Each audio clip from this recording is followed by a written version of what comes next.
Polycystic ovary বা polycystic ওভারিনাম syndrome বা ওভারির যে কোনো ধরনের প্রবলেমগুলো যে রোগীগুলো আমাদের এখানে আসছেন তাদের ইতিহাস যদি আমরা ঘাঁটি বা তাদের থেকে আমরা যখন কথা শুনি তখন সবচেয়ে বেশি যে কমন সমস্যাগুলো আমরা পাই সেগুলো হচ্ছে তাদের অস্বাস্থ্যকর জীবনযাপনের জন্যে হরমোনের ইমব্যালেন্স হয় এবং হরমোনের ইমব্যালেন্স হলে মূলত এই ধরনের পিসিওডি পিসিওএস এবং পিসিও ওভারিতে যে প্রবলেমগুলো বা টিউমার বা সিস্ট যেগুলোই বলি না কেন এই প্রবলেমগুলো আমরা কমন এই ধরনের সকল রোগীদের থেকে আমরা পাই।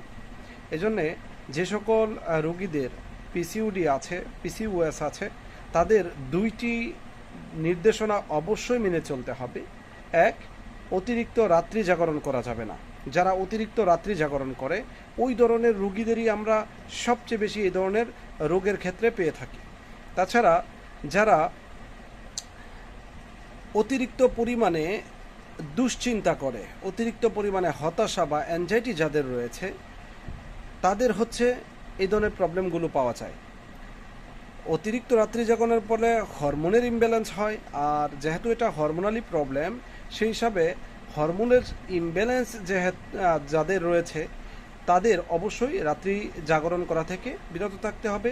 পাশাপাশি পুষ্টিকর খাবার এবং অতিরিক্ত অস্বাস্থ্যকর জীবনযাপন বা অতিরিক্ত রাত্রি জাগে থাকা, অতিরিক্ত পানি পান কম করা, যাদের অভ্যাস রয়েছে তাদের অতিরিক্ত পানি পান করা, এবং যারা অতিরিক্ত দুশ্চিন্তাগ্রস্ত রয়েছেন তারা এই ধরনের দুশ্চিন্তাগ্রস্ত থেকে যত দ্রুত সম্ভব এই দুশ্চিন্তা থেকে বের হয়ে আসতে হবে, অন্যথায় এই ধরনের প্রবলেমগুলো হতে পারে।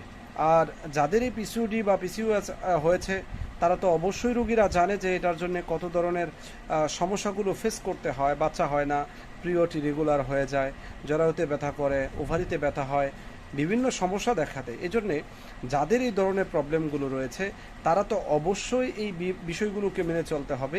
তাছাড়া যাদের এই ধরনের সমস্যা হয়নি তাদেরও এই ধরনের রাত্রি জাগরণ থেকে এবং অতিরিক্ত দুশ্চিন্তা থেকে বের হয়ে আসতে হবে, অন্যথায় ফিউচারে এ ধরনের প্রবলেমগুলোতে পড়ার সম্ভাবনা থাকে। এজন্যেই আমরা এই নিয়মগুলো অথবা এই রাত্রি জাগরণ থেকে আমরা দূরে থাকব, পাশাপাশি আমরা অতিরিক্ত দুশ্চিন্তা থেকে দূরে থাকব। তাছাড়াও এই ধরনের রোগের জন্য আরও অনেক কারণ রয়েছে, তবে আমরা এই দুইটা কারণ বা এই দুইটো সমস্যা আমরা বেশি পাচ্ছি রোগীদের ক্ষেত্রে, যে রোগীরা আমাদের এখানে প্রতিনিয়ত এই রোগগুলো নিয়ে আসছেন।